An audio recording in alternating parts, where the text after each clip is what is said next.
পশ্চিমবঙ্গের জন্য আলাদা সেল করতে চায় বণিক সভা ফিকি। সোমবার কলকাতায় ফিকি ন্যাশনাল এক্সিকিউটিভ কমিটির বৈঠক হয়। বৈঠক শেষে ফিকির প্রতিনিধিরা যান নবান্নয়।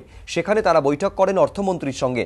বৈঠকে উপস্থিত ছিলেন বণিক সভার প্রেসিডেন্ট নয়না লাল কিদওয়াই, ভাবি president Siddharth Birla, vice president Jyotsna Suri সহ শীর্ষ কর্তারা। শিল্পায়ন এবং আর্থিক বৃদ্ধির লক্ষ্যে রাজ্য সরকারকে সব রকমের পরামর্শ দিতে পশ্চিমবঙ্গের জন্য আলাদা সেল খুলতে চায় ফিকি। কারণ সমীক্ষায় তারা দেখেছে কলকাতায় ক্রয় প্রবণতা সব থেকে বেশি।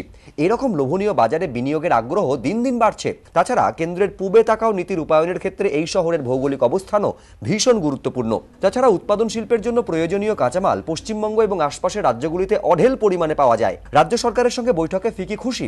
তাদের মতে পশ্চিমবঙ্গ সম্ভাবনাময় রাজ্য, সেই সম্ভাবনা ক্রমশ উজ্জ্বল হচ্ছে।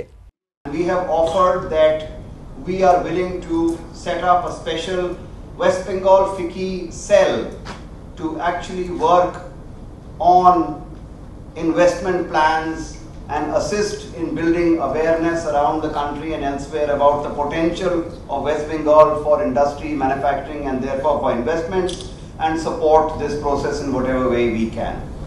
বৈঠকের পর অমিত মিত্র জানিয়েছেন, ফিকি ন্যাশনাল এক্সিকিউটিভ কমিটির কর্তারা আমার সঙ্গে বৈঠক করেছেন। বৈঠক খুব ইতিবাচক হয়েছে। যারা বৈঠক করেছেন তারা হয় এ রাজ্যে বিনিয়োগ করেছেন, অথবা প্রকল্প সম্প্রসারণ করছেন, কিংবা রাজ্যে বিনিয়োগে আগ্রহী। পশ্চিমবঙ্গের জন্য আলাদা সেল তৈরির ব্যাপারে ফিকি কি ভাবছে তা লিখিতভাবে জানালে রাজ্যবাসীর স্বার্থের কথা মাথায় রেখে সরকার তা গুরুত্ব দিয়ে বিবেচনা করবে। গত 2 বছরের মতো এবারও আমন্ত্রণ সত্ত্বেও ফিকি ন্যাশনাল এক্সিকিউটিভ কমিটির বৈঠকে যাননি মুখ্যমন্ত্রী। ধ্রুবজ্যোতি প্রামাণিক, এবিপি আনন্দ, কলকাতা।